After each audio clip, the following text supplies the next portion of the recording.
Baik, Assalamualaikum warahmatullahi wabarakatuh. Pada session ini kita akan membahas tentang prosedur penanganan tindak pidana pajak. Bagaimana prosedurnya? Pertama adalah dilakukan satu proses pemeriksaan. Proses pemeriksaan ini adalah untuk menemukan dan memastikan apakah perbuatan yang dilakukan oleh wajib pajak itu adalah perbuatan bentuk pelanggaran atau merupakan perbuatan dalam bentuk kejahatan atau hanya sebenarnya pelanggaran administrasi. Jadi ini dilakukan proses pemeriksaan untuk memastikan itu semua.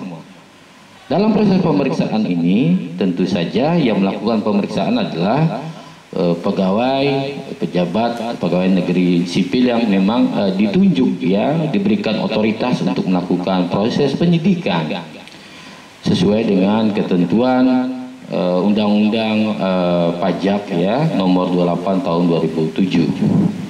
Nah, ini ditunjuk dari lingkungan Direktorat Jenderal Pajak siapa yang memang diberikan tugas sebagai penyidik untuk menyelidiki kasus-kasus pajak. Nah, setelah proses pemeriksaan dilakukan, nah ini nanti apakah ini sebagai pelanggaran kejahatan, kelupaan, atau ini hanya bersifat administrasi, ternyata ditemukan oh iya ini mengarah kepada kejahatan pajak, maka dilanjutkan proses kemudian upaya penuntutan. Nah, upaya penuntutan ini dilakukan, ya, dalam rangka untuk bagaimana wajib pajak yang sudah melakukan pelanggaran itu bisa dihukum sesuai ketentuan yang berlaku. Nah, penting bagi kita adalah memahami kewenangan yang dimiliki, yang dimiliki oleh penyidik, terutama ini para advokat dan wajib pajak juga. Penyidik PPNS itu mereka punya wewenang dalam proses pemeriksaan, dalam proses penyidikan perkara pajak ini, pidana pajak. Pertama adalah tentu saja menerima, mencari, mengumpulkan dan meneliti keterangan atau laporan berkaitan dengan tindak pidana di bidang perpajakan itu satu yang pasti. Yang kedua, dia tentu saja juga berwenang dong untuk meneliti, mengumpulkan keterangan, data dan informasi baik dari orang pribadi atau badan berkaitan dengan dugaan pelanggaran pidana yang dilakukan oleh wajib pajak tersebut. Yang ketiga adalah berwenang juga untuk mengumpulkan bukti-bukti termasuk dokumen-dokumen yang dimiliki oleh wajib pajak, ya, tindak pidana yang dilakukan di bidang perpajakan itu, termasuk juga penggeledahan untuk mendapatkan bukti-bukti yang cukup, ya. Di samping kewenangan lainnya, ya, termasuk di situ kewenangan untuk menghentikan proses penyidikan atau tidak atau melanjutkan, itu juga menjadi kewenangannya. Itu beberapa kewenangan inti dari penyidik. Nah, kemudian biasanya terkait dengan proses pemeriksaannya sendiri itu berkaitan dengan beberapa persoalan utama, ya, yang sering terjadi itu soal biasanya penyampaian laporan SPT tahunan yang palsu, data-data yang palsu, ya, tidak sesuai. Ini kan ada yang memang disengaja, ada yang memang kealpaan. Kalau yang kealpaan itu, ya dia tidak sengaja karena dia kurang teliti, karena dia kurang berhati-hati, atau karena dia lalai, atau dan seterusnya, sehingga akibat itu perbuatannya masuk dalam kualifikasi sebagai tindak pidana pajak, ya, maka dia bisa dipidana pajak.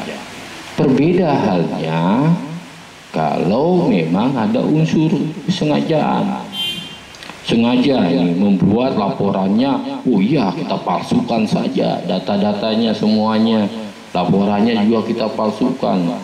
Kalau kita palsukan kan penghasilan kita, nah kita bayar pajaknya kan rendah, kita banyak untungnya dan seterusnya. Nah dipalsukan tuh. Kalau itu terjadi bertahun-tahun, tentu bisa jadi miliaran bahkan triliunan rupiah. Nah ini bisa masuk dalam kualifikasi kejahatan tindak pidana pajak. Dan tentu saja hukumannya berbeda, yang lalai dengan yang sengaja. Nah, kalau sudah dia sengaja, kerugian keuangan negaranya dalam jumlah yang besar, maka patut untuk mendapatkan ganjaran hukuman yang tinggi. Ya, pidananya, penjaranya jangan setahun 2 tahun, besok lagi yang melakukan, tapi dipenjara dengan hukuman yang tinggi. Dan terpenting juga dalam konteks bagaimana penegakan hukum pajak, tindak pidana pajak ini, karena ini jalan terakhir yang bisa dilakukan dalam rangka mengambil hak negara dari wajib pajak. Maka selain melakukan melakukan pemberian hukuman sanksi pidana itu, terpenting adalah menagih, mendapatkan kembali hak negara terhadap pendapatan yang semestinya diperoleh dari wajib pajak yang terpidana tersebut. Karena kalau dia dihukum banyak-banyak, terus dihukum dipidana, wah semakin banyak tuh, penuh dah itu LP.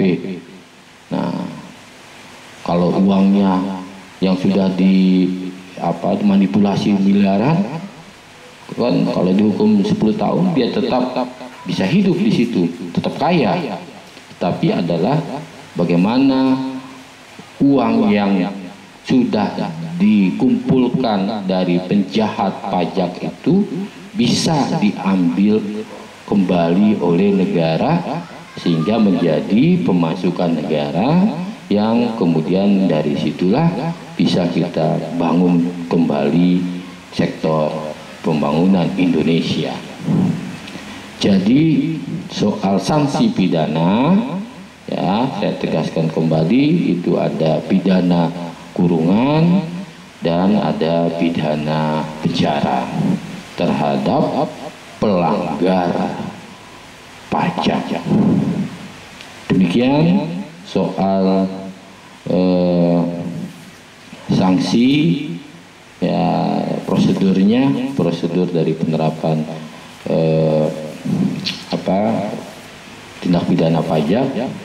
Jadi penyidiknya PPNS gitu ya, kemudian yang ditunjuk oleh Direktorat Pajak, kemudian ada proses pemeriksaan, ada proses penyidikan, dan ada proses penuntutan.